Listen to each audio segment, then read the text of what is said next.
It's Saturday, which means another Saturday Spotlight, and today we're covering my Glock 47.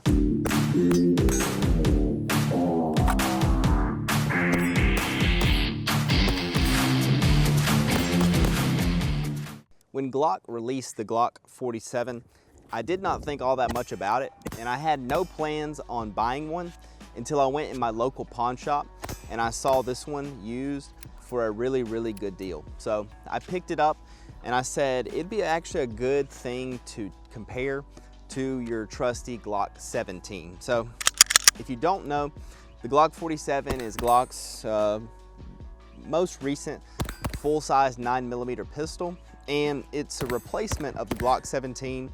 And the only real difference is the fact that it uses the recoil spring and guide rod assembly off of a Gen 5 Glock 19. So if you can see right here, this spacer allows it to use that Glock 19 Gen 5 size recoil spring and guide rod. So what that allows you to do in theory, in reality too, is take a Gen 5 Glock 19 slide and frame, and you can switch them back and forth. So you can take a Glock 47 slide, put it on a Gen 5 Glock 19 frame. Now, but for this to work, they both have to be Gen 5. You cannot do this with a Glock 47 and a Glock 19 Gen 3. But enough of that. I kind of think that feature is pointless and nobody uses it. So it doesn't really sell me on this pistol if I were a new buyer looking for a Glock. If you're enjoying this video so far, go check out our Saturday Spotlight playlist, where every Saturday we take a gun out of the safe, show you why we bought it and what we use it for. Hope you enjoy. But at the end of the day, this is a Glock pistol, and with that comes the inherent reliability that we all know and love, and basically just a standard typical Glock. Being a Gen 5, it has the integrated magwell, which I do like. I think this is a very good feature. I think this is the most innovation Glock has done in 20 years, maybe. Yeah, I stand by that. The integrated magwell. So that's all we've gotten, really. But needless to say, I like this pistol.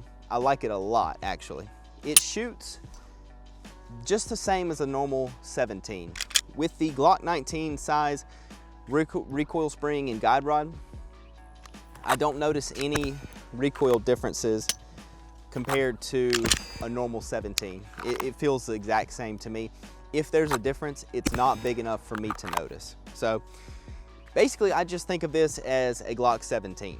I use this pistol primarily in two different configurations. The first of which being how you see it right here, just with the red dot, and this is a Holosun 507 comp, which is a new dot that I've got in, but I'm really liking it. I like the big window, gives a ton of visibility and faster follow-up shots, but I like all of Holosun's stuff, so I recommend this, no problem. The second configuration would be with this TLR1 HL weapon light, and I mainly carry it like this, like in the wintertime when I carry this pistol outside the waistband with like a jacket or a vest over it where it's concealed very easily. But you know, heavens forbid if I ever have to use this to defend myself, like I'm very confident of my ability with this platform. Way more than I am with like a Micro 9, like a Shield or something like that. When I have the TLR1 equipped, I run it in a T-Rex Arms Ironside holster. Really like this holster. We're gonna do a full video on it, but it is solid. When I have the light off, I use a C&G holster. It's a Glock 19 holster, but it has an open bottom, so I can use any Glock pistol really, all the way up to a 34. But I really like this holster also, and when I don't have a light, it lives in here. About the same time I bought this pistol is when I consistently started uploading videos to YouTube on the channel that you're on right now. So this pistol kind of has a sentimental spot in my heart, because just when we first started posting videos frequently on YouTube, the optics company Sealy reached out to me. It was like, hey, do you want to test this optic? And you know, it's somebody that just been posting on YouTube for a few months, like a company sending me a free optic, like that's awesome. So I was like, of course, we'll check it out. And I didn't really have a host to put it on because all my other pistols were set up for carry and I had an optic already. So this is where the optic went. And this pistol has kind of been like a test bed for all optics and gear pistol wise that we've had on the channel. We've had 2 red dots at this point, and concealed carry belt. Drew did all my like testing on that belt with this pistol. So it's kind of in my mind is like the channel pistol. Like anything that we get in for the channel, I test it on this, mainly because this is a proven platform and I know how it should function and feel. And if anything like messes that up, I'll know and be able to feel it pretty easily because I've got a lot of rounds through this pistol. And another thing that I did when I bought this pistol is I have not cleaned it, oiled it, or done any maintenance on it whatsoever. So I said this pistol was a used pistol when I bought it, but it was not used at all, hardly.